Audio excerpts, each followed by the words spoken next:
I don't know about you, but I always played Sonic the Hedgehog like, I never bought it. Really bought it. You understand? Look, Sega was the Sega Genesis. Sega was playing parlor tricks. Okay, I want to tell you right now with Sonic the Hedgehog, and they really pulled the wool over everybody's eyes. They got me. I'm not gonna sit here and lie, but always when I played Sonic the Hedgehog, I was like, something's not right here. All right, I'm gonna tell you something right now.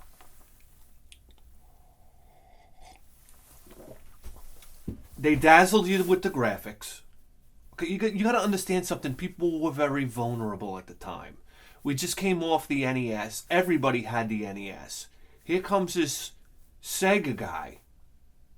Okay, so you turn on your console, and this was the big one, right? You've got Sonic the Hedgehog. The graphics were colorful. They were pretty.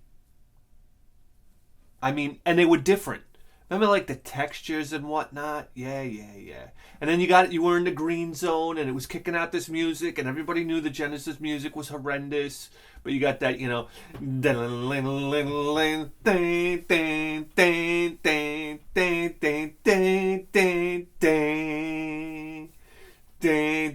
I mean, come on.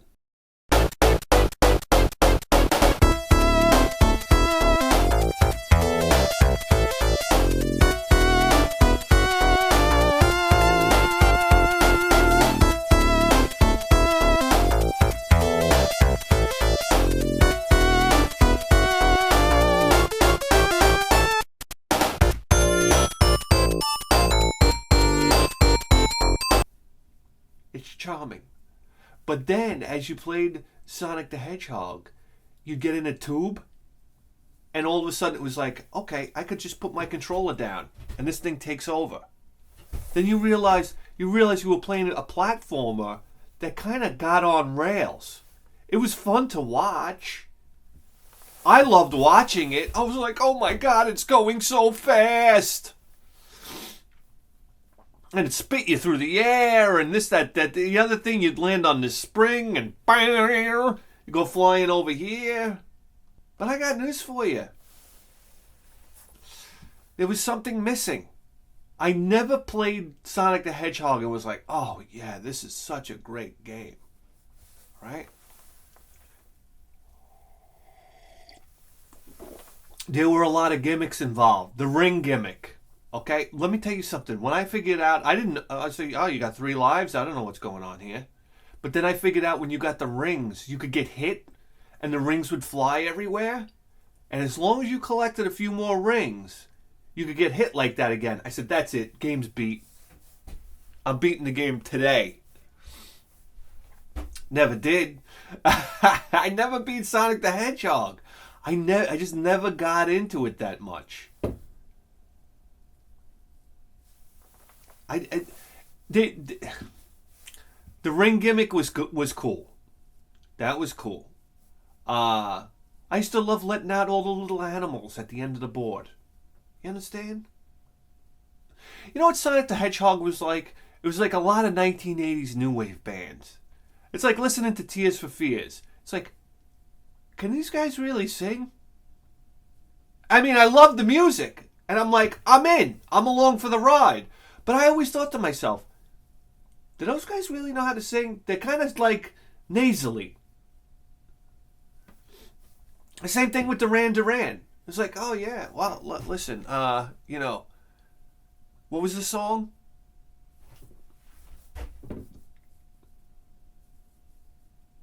What was the fucking song? Oh, Christ almighty.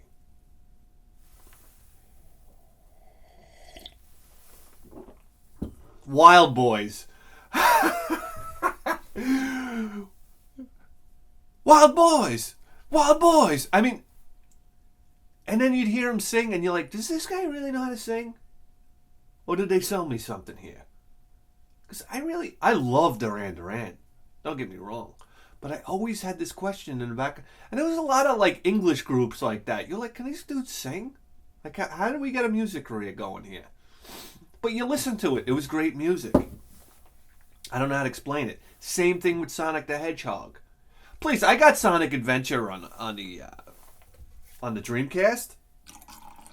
But what? As you played it, they did it to you again. You were running on that pier, and the whale was behind you. Crash, crash, crash.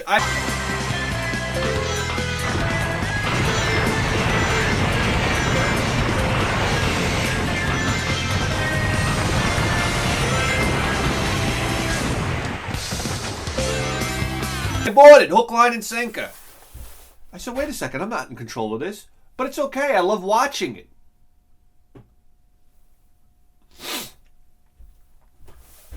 I don't know. Now would be a good time to put Bonk against Sonic the Hedgehog, huh? I could do it. I could do it. Listen, Bonk came out in 1989. Sonic the Hedgehog came out in 1991. You want to go? You want to go?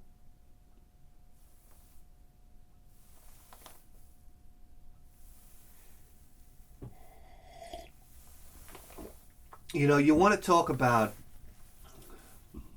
games. Listen, I was always a graphics kid growing up. All right? I didn't want to know from anything. I just wanted to see graphics. You get it? Like, even as far back as when I had my ColecoVision. The Smurfs was a shit game. But why did you play the Smurfs? Because of the graphics. The graphics were amazing. It's cartoons. It's cartoons on my TV screen.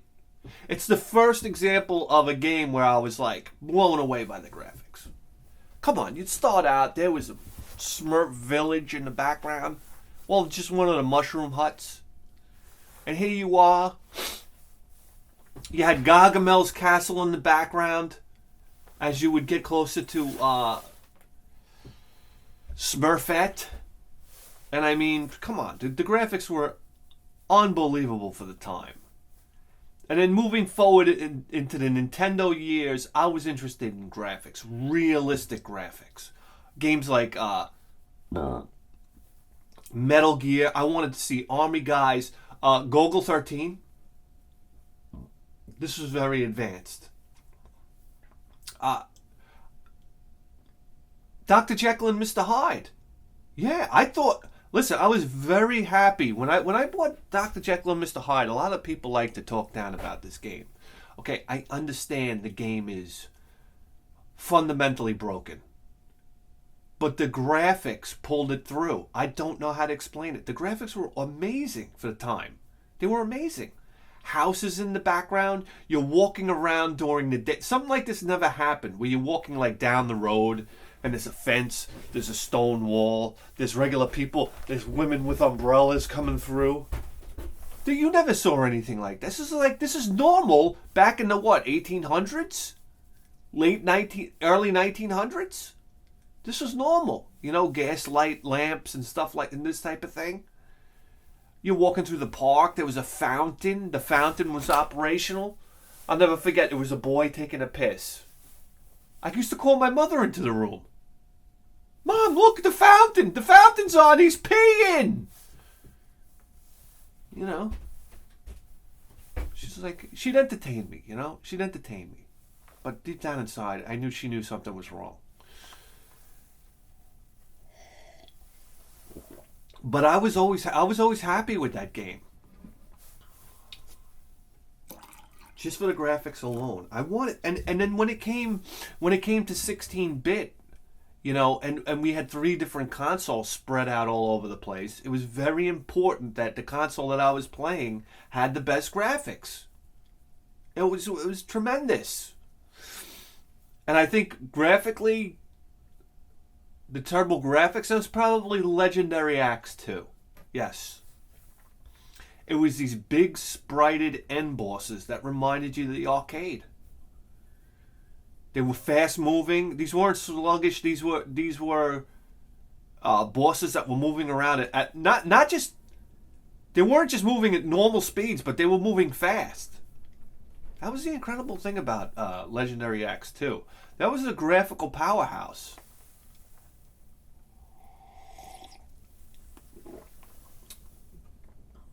I get jumping around here. I got news for you. They pulled the same. They pulled the same thing with Ecco the Dolphin, right? Listen, there was a time where everybody was playing Ecco the Dolphin, man. I remember it clearly. But what was really... I loved Ecco the Dolphin. I thought it was a great concept. A lot of people were... I don't know. But let's be honest. There wasn't much going on there. Take away the dazzling graphics. What did you honestly have there? I don't know.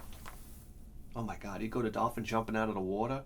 Jumping back down the water. The speed of it. It's incredible.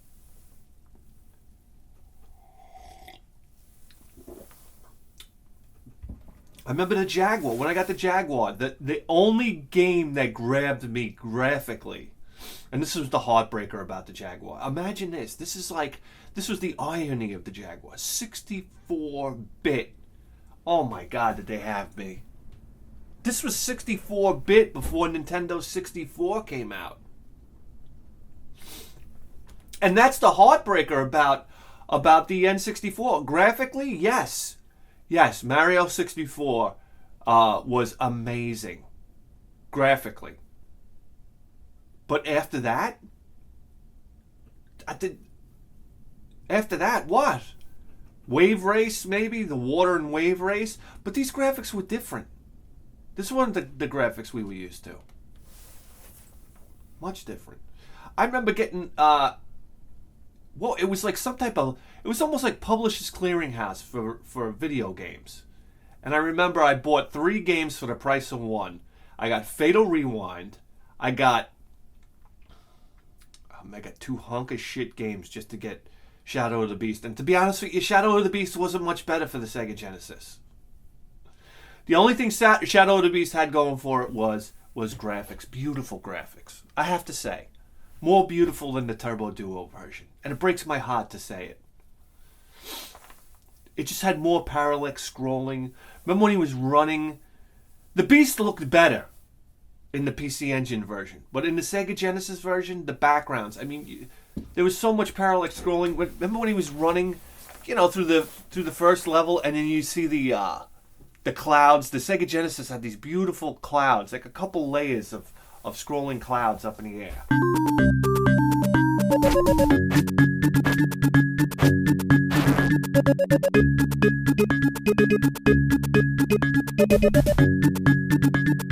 I thought this unreal.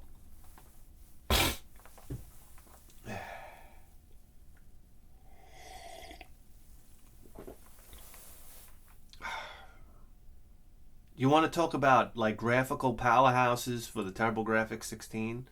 It's hard if you're going to go chip games, because I got news for you. If we're not talking about like cutscenes and stuff like that, you think about it.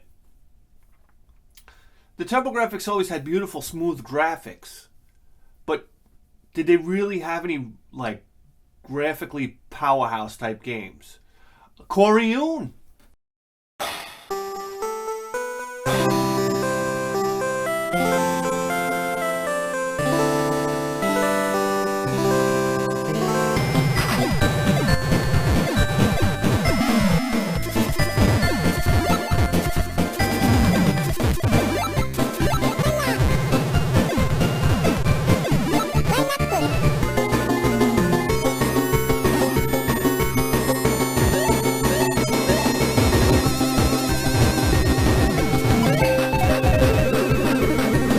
The shooter Corioon, which I've never owned before, but I've seen plenty of video footage of it. That was a pretty game. A lot of parallax scrolling, a lot of big sprites on screen moving around. I mean, that's what the TurboGrafx could do. It could move around sprites on the screen like nobody else. Oh yeah. Oh yeah.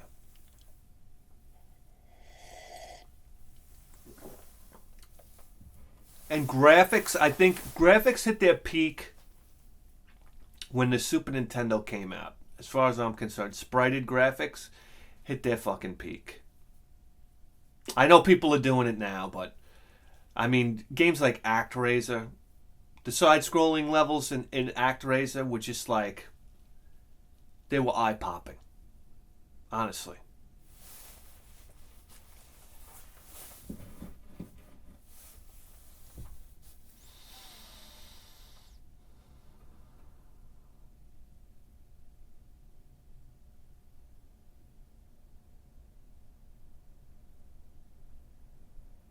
I'm fucking tired.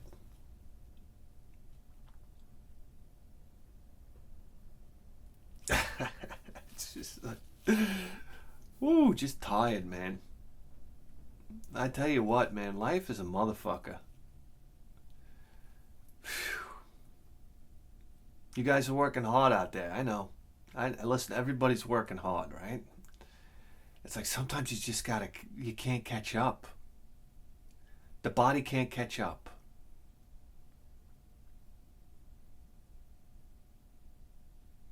No matter how much coffee you dump into yourself, you just can't catch up.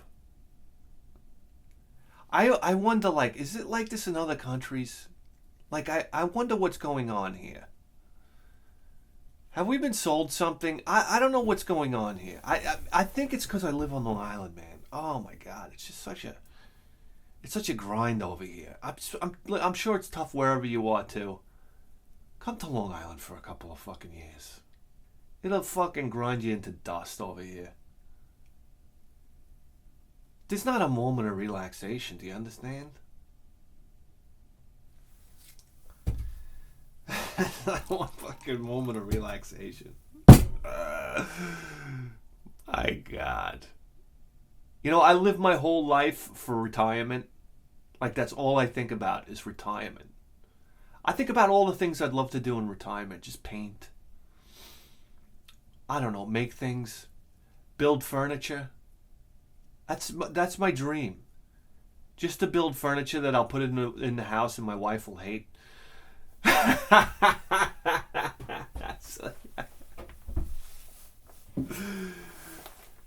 You know? And the saddest part is, I gotta tell you what the saddest part is.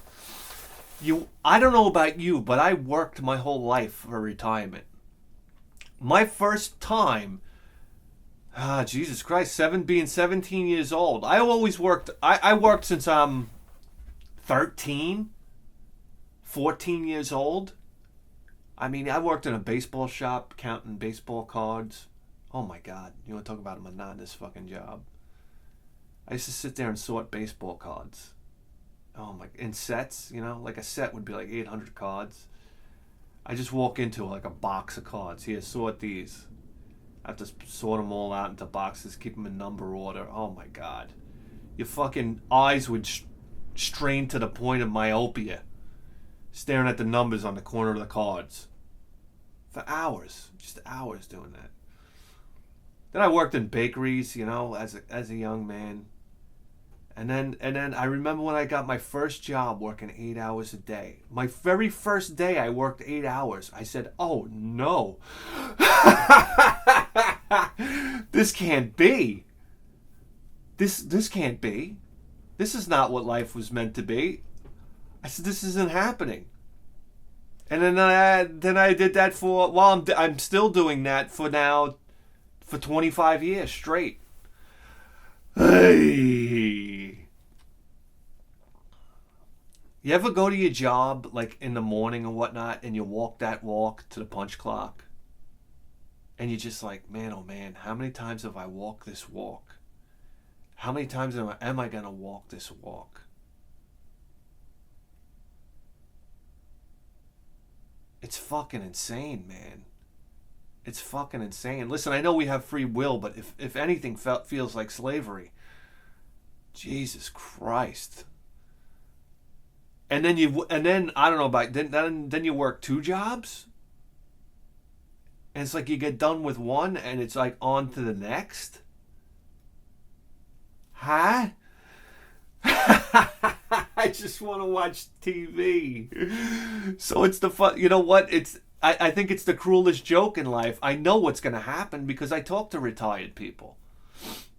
You get to retirement. I work with retired people. They can't just hang it up. Listen, it's like going to prison, man. It's like being in prison for these guys that are in prison for 20 years. And then it's like, okay, you can go. And they don't want to go. They get out, they commit crimes to get back in.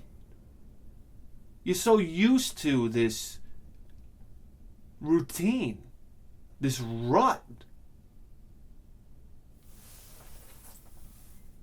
And then what happens when you retire? You know what's the saddest thing? When these guys retire and then they just drop dead. You know what happens like a week later? It's like, really? Oh. Let me tell you something. I was built for retirement. I still have hope about it. I can do it. I got hobbies. I talk to guys that are retired that still work. I talk to a million cops that have retired and they still work. I said, what are you doing? I yell at this one guy that I work with. I said, you should be at home creating the cure for cancer. If I'm retired, I'm building a laboratory in my basement and I'm going to create the cure for cancer. What, you think you can't do it? You think you need millions of dollars to do it? No, you don't. You just need a laboratory in your basement, a couple of lab rats. Just start mixing like Windex with Tylenol. I don't know. Start injecting until something works. I'll find a cure for cancer like this. You have no idea. When you go to a real lab where they're looking for the cure for cancer, there's so much shit they can't do because everything's politically correct. Let me tell you, you could be like that guy that invented the cure for polio. What laboratory did he have? What information did he have? We have the internet now. We have forums. People can talk openly. I can talk to experts from anywhere. I'll find a cure for it. I promise. I promise. And then everybody can talk about the Kardashians instead of talking about my great accomplishment. Remember the guy that invented the cure for cancer? Who? Who what? Did you see Kylie's foot? Kylie's baby's foot on Instagram? Anybody? No, this guy invented the cure for cancer. Who, huh? I'm telling you right now, I'm going to invent the cure for cancer. You heard it here first. And there's no interests, there's no lobbies or anything going like that, right in my basement. Watch, I just feel bad for the garbage men. There's going to be so many fucking dead rats in front of my house. Bags full of them. But it's okay. It's okay. We're going to save humanity. Yeah, or you're going to live forever. Watch. You know what the crime is? You're going to live forever. In about 100 years, there's going to be no more death. And you know what? We're going to be the idiots that died. That's the crime of it all. Don't you understand? It's like when we talk about people before the Industrial Revolution, right? So, oh my God, these poor son of a bitches. They had to get out in the fields and do this and do that. And then we invented this machine that fucking does it. A fucking combine. We invented that. Now the sad sack of shit that was out there with the fucking, what do they use? The thing to reap a scythe. Remember the guy? He's crippled in a wheelchair from using a scythe all his life to cut down hay, bales of hay. And now they have a combine. And he's sitting in his wheelchair like, you motherfucker! Why? That's going to be us. They're gonna in the future, they're going to be like, remember when people died? That fucking sucked. Now we can regenerate. We got collagen. We look like we're 20 years old all the time. We changed our genetics. We're all in great shape. We all look beautiful. Remember when there was ugly people? Remember that? Remember when people used to be fat? Remember how disgusting humanity used to be? Now we don't even take shits anymore. After they sold our asshole closed and they changed our digestive system? Oh man, it's wonderful. Remember when people used to take a shit? They were horrible. That's the shit. We're going to die, people. And people are going to live forever. Not too long from now. It's all a matter of how long you can last. I'm gonna try to last till people become immortal. Oh yeah. Well, you got to make it another what? Let's see. I'm 43. I'm doomed. I'm doomed. I got, man, oh man, can I make it another 40 years? If I get a divorce, perhaps. Anyway, what are we talking? Oh, you guys ready to slit your wrists? What are we talking about here? Is anything really that important now? That's the thing. When I go to work now, and people get up and I watch people stress out at work, I'm like, I feel like grabbing everybody. You're almost dead. Let's face it. You're 40, you're 45. It's like, hey, guy, you're almost dead. And these are the people that get the most stressed out. Old people. Why is it as you get older, you get more stressed out? I feel like just grabbing people by the hair. You're almost dead. It doesn't matter. It doesn't matter. Nothing really matters.